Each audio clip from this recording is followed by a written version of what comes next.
Greetings, people of the internet. I'm Scott with Serkworks Art Labs. Welcome to the underground laboratory where we create robots, aliens, zombies, and other imminent threats to humanity. We also create comics because we are doing the 100 Days of Making Comics Challenge. And what is that all about? What is that all about? Well, it's where you spend at least 30 minutes a day, every day, for 100 days straight, working on your own personal comic book project. Mine is this one, Young and the Dead. This is the current issue. There are 3 issues that I've completed, and I'm trying to get the 4th issue done right now. That's what I'm doing with this whole 100 Days of Making Comics. It's round 2 for me. I've done this once before, but I'm taking another crack at it in order to get this issue done. So a lot of people doing this challenge. Some people have done it up to like 4 times. The person who started this, Kevin Cross, you will probably know, and he has done it 4 times, and there's some other people that have done it, like, you know, multiple times, and some people like me who've done it twice. Some people have done it once, but yeah, it's a really cool community. But so where are we in the challenge? We're gonna bring out our big fat Sharpie, our big pad of paper, and we are at day 49. Almost at that halfway mark. So we're at day 49, and we always jot it down just so we know where we are, so we don't lose track, because it does get a little confusing when you're doing this every day to remember where you are in the challenge. So now the thing about comic books is you have to, it's really it's really one of the most difficult things to do, because not only do you have to be able to draw and tell stories, but it's like you have to know a little bit of everything in order to draw comics. And it helps also to be good at design, and because there's a lot of typography, you know, when you're working at the lettering and stuff like that, and bad lettering can really ruin really good artwork.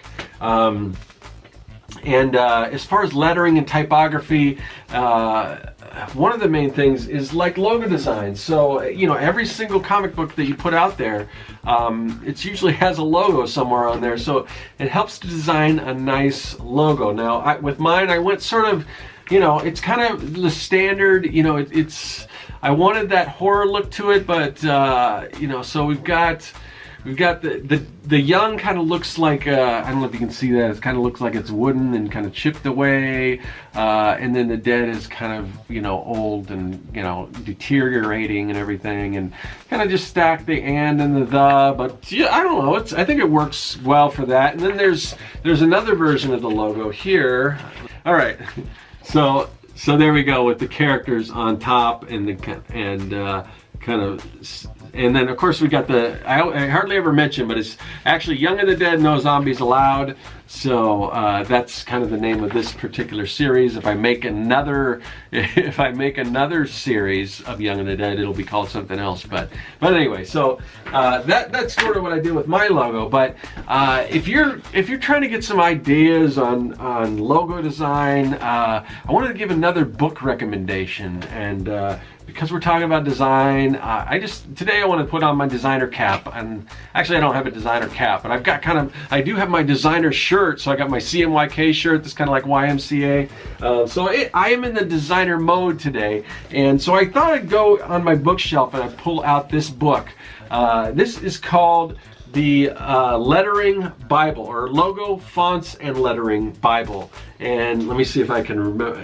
Leslie Cabrera? I don't know if I pronounced that right. But anyway, I will leave a link to this. Hopefully it's still in print, because this is like the best book on logo design that I have seen. And when it says it's a Bible, it's not kidding, because it is just thick with so much information from the history of typography and who designed some of these fonts, to just all kinds of different styles of typography, and, you know, going back to early photography, and just all, you know, so many different styles. And it actually goes into the creation of, you know, all the tools and things you can use if you're using traditional, or like the computer, or what people have used in the past, way back to when everything was done with, the old printing processes and things like that.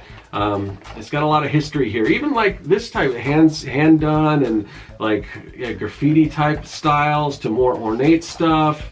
And then it kind of gets into kind of showing you, all the different terminology and everything and different ways to use type and what to do and what not to do. How to incorporate different layouts with your type and how to stack it different ways, and integrating like characters, and then it goes into like actually in Illustrator kind of some of the techniques and things that you can do to create type. But like I said, look at that, just this, I mean, you could get this if you had to get one book on typography. This would be the one to get. And again, it'll show you a different logo done different ways, and it'll say this is the right way to do it, this is probably not the right way to do it, and you can just learn so much from it. Just it really is, it'll break down a particular layer or letter and show you how, I don't know, it's just a really great book. So this is the one book that I would recommend for logo and typography. If you happen to know another book that you like as well as this, or just a really great book, let me know. But until I see something better, this is the one that I would recommend. So this is going to help you out. This is just like a course right here in a book. So if you really want to have great lettering and maybe you're kind of new to it, this is probably what you want to get. So anyway, I just want to give you a little book recommend before we get on to the process of creating comics. And so we're going to do that. We're going to go up here to the paralleloscope and see what's going on with the process of Young and the Dead right now. If you noticed yesterday, I was a little frustrated, so I just had to step away. I told my girlfriend, let's go out, I just need to get away from doing all this stuff. So we went to this cool little place called the Linger Longer Lounge, and it was really cool. It was all, really like, 70s vinyl. Just the whole atmosphere was really cool, and they had this shuffleboard, so we played shuffleboard for a little bit, which I hadn't played in a long time.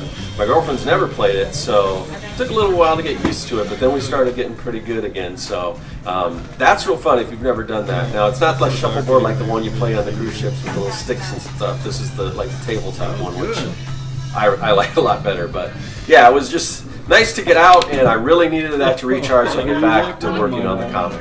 And I won that round. So here we are back working on the comic, and like I said,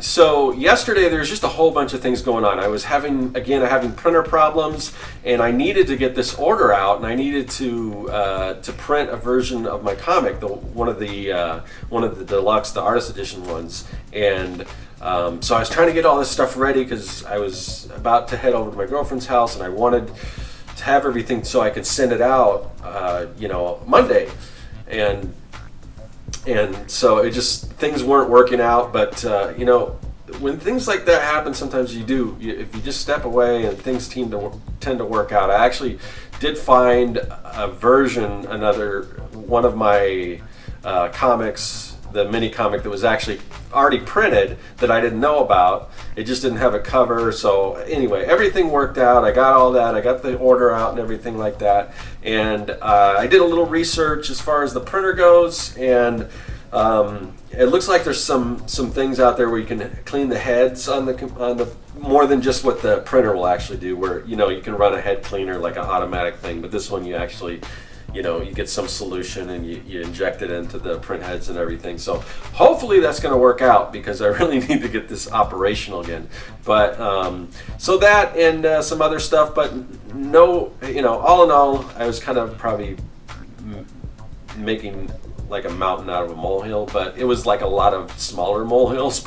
And sometimes those things add up and you get frustrated. But it just seemed like I was falling so far behind, which again, it does take time to do all this stuff, but yeah, hopefully it'll all kind of work itself out in the end. But so back on page 2, trying to finish up another panel here, and I don't know if I'll I'm gonna just do all the ruler stuff on these panels first before I go in and start, you know, working with the brush with some of the stuff I'll want to do with the brush. But so far I'm happy with it. It's kind of more of the same, which you've seen kind of on issue 1. Looking forward to getting into some more action and everything, but that'll do it for today.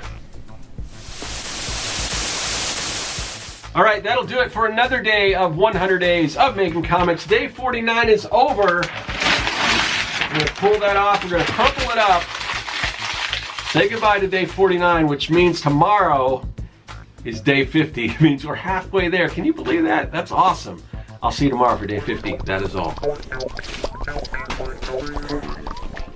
Hey everyone, you've seen the process. Now you can check out the story. Issues 1 through 3 of Young and the Dead are available at my website at serkworks.com. Also follow me on social media at the links listed below. Subscribe and check out some of the other videos in the series. There's much more to come.